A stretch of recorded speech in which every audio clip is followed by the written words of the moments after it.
So you have an embroidery business or you want to start one, or maybe you just love embroidery. We're going to talk about that now. Hi, I'm Reva with Quality Sewing and Vacuum, and we're going to talk about stabilizer. So stabilizer is a necessity. It is not an accessory. So it's what gives the foundation for your embroidery to look beautiful. There's two basic types of stabilizer. There are stabilizers for things that stretch, like a t-shirt. It stretches. So for things that stretch, you want to use a stabilizer that won't stretch. So you want to use a cutaway. So think about this. If you had a shirt, a t-shirt that stretches, and you use a tearaway, which is designed to tear away, so therefore it can stretch. If you use a tearaway on a t-shirt and the t-shirt knit stretches and the stabilizer stretches, what are you going to get? Yeah, you're right, a mess. Okay, so we don't want to do that. So we're going to use a cutaway or a firm, non-stretchy stabilizer for a stretchy fabric. If you have a fabric that does not stretch, like this tote bag, this stuff doesn't stretch at all. This is the perfect candidate for something that does stretch, like a tearaway, because it doesn't need the extra stability of a cutaway for this. The exception would be is if you were doing something really, really dense and you want to make sure that the stabilizer helps with that. Okay, so things that don't stretch, you can use a tearaway. Things that do stretch, you want to use a cutaway. So basically what you're doing is trying to create a neutral environment. You counteract whatever the fabric is. You do the opposite of what the fabric is. We're going to talk about the stabilizer or cutaway that you would use on, let's say, a t-shirt. This is called power mesh. It's a really thin piece of stabilizer, and I have some already on the back of here. It's a thin piece of stabilizer that is nice and thin, so it's not going to cause a lump. Once you've trimmed away from the back, you won't see a bump. There's like a waffle weave looking texture in it, which gives it stability both left and right. And so this is a really nice, strong stabilizer. It is a cutaway, and it's perfect for t-shirts. It also comes in the white, and it comes in black. So if you're doing a lot of dark clothes or dark items, the black is a good one to go. You can also get it fusible, which is what I used on the back of the little shirt, so the stabilizer wouldn't go anywhere. You can also use a heavy cutaway. I wouldn't do that on a t-shirt, but a heavy cutaway would be for a really dense design that you want to make sure it's really, really stable. Okay, let's talk about the tearaway for like that tote bag.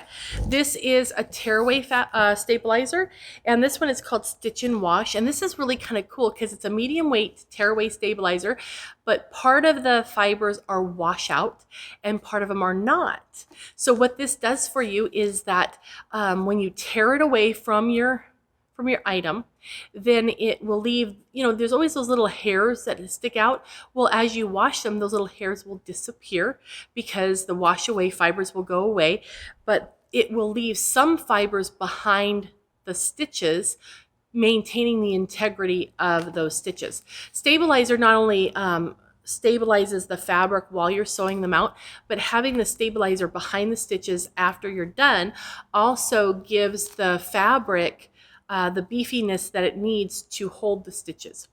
So for example, you have a nice little cute smiley face that's maybe 500 stitches, and you put it on your t-shirt. Well, the t-shirt knit was designed to be t-shirt knit. It wasn't designed to have 500 more stitches in that spot. That's where stabilizer comes in, because it helps support the fabric and give it the resilience that it needs to hold that fabric. If you're doing a lot of stitches on fabric that you need to make sure it won't pucker, use things like the Dreamweave Supreme or Dreamweave. Dreamweave is a nice soft back to it, and it still has nice drape. Great thing to even put over the back of your embroidery, so when it's next to your skin, it doesn't, the knots don't scratch you. But Dreamweave Supreme is really beefy and it doesn't stretch at all, so it's going to make sure your fabric stays more flat and less puckering. So that's a good one to have. Then we have water-soluble topper. This is important. This is not stabilizer. It is a topper. So if we take a look at the t-shirt knit here, we'll take a close look at the knit. Can you see the little grain lines of the knit? Okay, and if you can't see that real well, look at the shirt you're wearing, and you're probably going to see those little grain lines.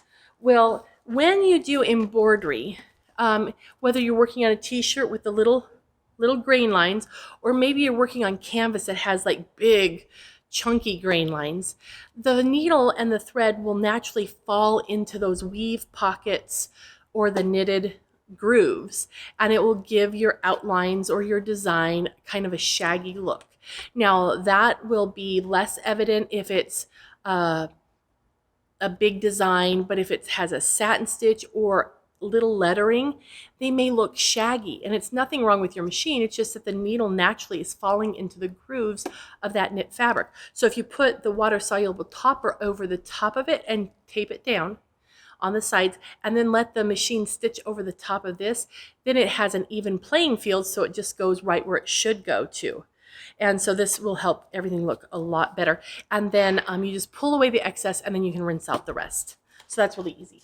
Okay, the last one I'm going to talk about is Wet and Gone. And this is a specialty stabilizer.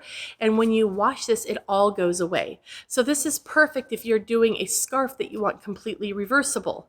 And if you're doing that, then you're going to be changing the bobbin color to match the needle color.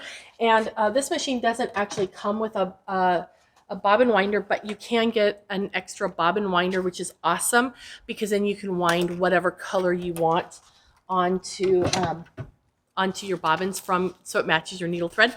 But you would use this, and then you wash this away, and then there's no stabilizer left at all. And this is also used when you're making the freestanding lace items.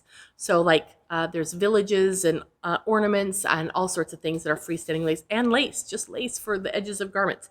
So that's what Wet and Gone is used for. So I hope that this little brief little informational on the different stabilizers that you need to start that you should have in your arsenal at all times when you have an embroidery business is helpful. But take a look for these items, and if you love one, give us contact us, because it very well might come in a commercial roll, which is going to save you money in the long run, because you can get more hoopings out of it, and it's just very, very convenient, because then you know you're not going to run out at midnight.